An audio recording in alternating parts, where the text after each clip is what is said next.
In the Quran, Allah subhanahu wa ta'ala says about His love, for example, إِنَّ اللَّهَ يُحِبُّ التَّوَّابِينَ وَيُحِبُّ الْمُتَطَهِّرِينَ. Among the people Allah loves are the ones who repent to Him.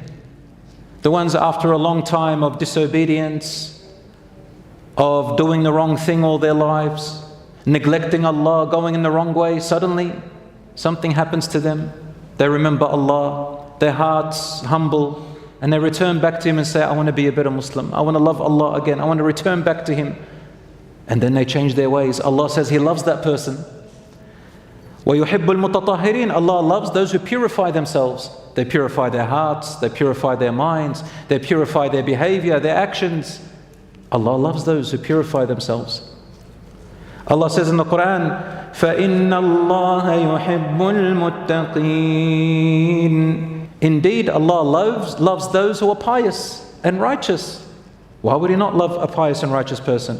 وَاللَّهُ يُحِبُّ الْمُحْسِنِينَ. And Allah loves those who are muhsinin. What is muhsinin? Anyone know what muhsin is?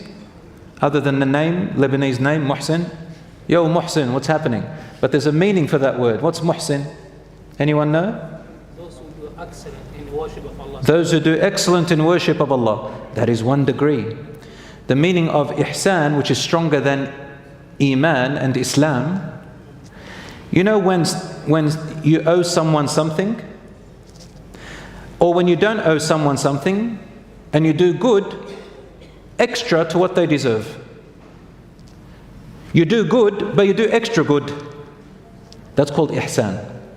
Muhsin. Husband and wife. He turns around, his wife hasn't been good to him that week, but he still spends more. He still treats her better than what he thinks she deserves, because she's his wife. That's called ihsan. She turns around, not happy with her husband, maybe for the past whatever. Doesn't matter. She can find it in her heart to forgive him. She can show goodness to him even if when she's upset. Even if the person doesn't deserve it, you show goodness to your parents. The best one is towards your parents, actually. Ihsan. Because it's hard sometimes. Sometimes our parents mistreat us. But for the sake of Allah, we do ihsan. Why? Not because they deserve it. If they deserve it, alhamdulillah, most of the time our parents do deserve it, but sometimes they don't. Some parents are pretty evil. But we do it for the sake of Allah. Remember that story I talked about? I don't know if you saw it on my YouTube channel. The talk I gave in the UK about a sheikh who I grew up with, who I grew up listening to in my younger days.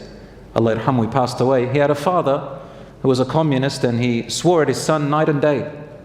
And then he became paralyzed. And he had a hole under his bed to do his thing, release his excrements. And one day the sheikh didn't have a bucket there. His father was doing his thing, and he grabbed his excrements in his own hands. And his father turned around and says, why would you do that, son? He said, because I worship Allah. I want Allah to put me in paradise. And you are my test, Dad. And from that day he turned around. He said, in Islam, a religion like that who calls you to do this stuff should be followed. And he died a believer. This is called ihsan. Of course, you don't put your cheek down for people to step on it. You're smart. But so long as there's no harm coming to you, you do ihsan. Someone doesn't deserve it, you do a little bit better. And that is why in Islam, if the Quran says, if somebody greets you with a greeting, greet them or reply to them in a better way. فَحَيُّوا بِأَحْسَنِ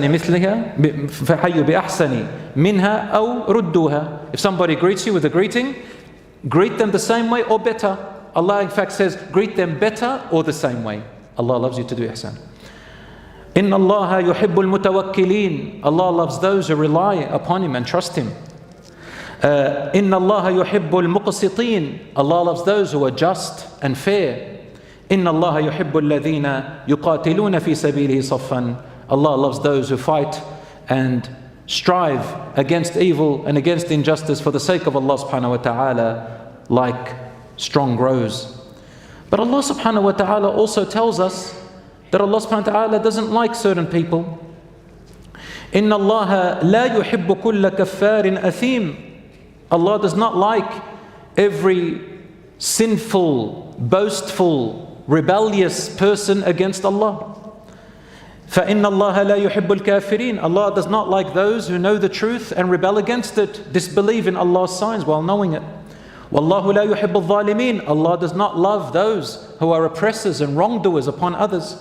إِنَّ اللَّهَ لَا يُحِبُّ مَنْ كَانَ مُخْتَالًا فَخُورًا. Allah does not like those who walk around and speak and act as if they are superior to everyone else. Fakhur, full of pride, not in a healthy pride, the wrong pride. I'm better than everyone else, I don't need to listen to anyone else, I know what I'm saying, even if it's the truth, I don't want it. Allah does not like these people. إِنَّ اللَّهَ لَا يُحِبُّ الْمُفْسِدِينَ. Allah doesn't like those who cause corruption in the land. إِنَّ اللَّهَ لَا يُحِبُّ مَنْ كَانَ خَوَّانًا أَثِيمًا. Allah does not like those who are betrayers and constantly doing the wrong knowingly. إِنَّ اللَّهَ لَا يُحِبُّ الْخَائِنِينَ. Allah doesn't like those who betray and cheat you. And so on. Allah does not like those people. We can't say that Allah loves everybody in the same way. Tayyib, brothers and sisters, having said this, one of the things that Allah subhanahu wa ta'ala finds, for example, He tells us that He makes, Allah subhanahu wa ta'ala has disliked to them the most. Among them, for example, إِنَّ أَبْغَضَ الرِّجَالِ إِلَى اللَّهِ الْأَلَدُّ الْخَصِمُ, for example. The most hated to Allah among men are the ones who are alad and khasim. Alad means they always swerve off the truth. They do not care about the truth. You tell them the truth, they'll fight you. And khasim, they always want to fight. Not only do they not want the truth, but they also fight. My way or the highway. Alad khasim, like this. I'll give you a simple example. Let's say you go outside and I see your car parked just a little bit close to my car, and I've got a bad temper. I grab a knife and I slash your tires. Why? Because you come out, the imam comes out, everybody says, Ya akhi, you're in the wrong, you have to fix his tire. I don't care. No, I don't. I'm not in the wrong. He was too close to my car. But ya akhi, you slashed his tire. Everything could. No, I'm not fixing his tire. And then I'll slash his other tire as well. I'll fight him. This is called aladdu khasim. Always fighting. You look, some people, you look at their face and you think, man, okay, this person looks like he just wants to fight with everyone. And this is, Allah says, this is the most hated person to Him. Everywhere they go, they dispute, they fight, and alad means they always swerve off the truth. So these are just some examples. Those whom Allah loves, those whom Allah does not love.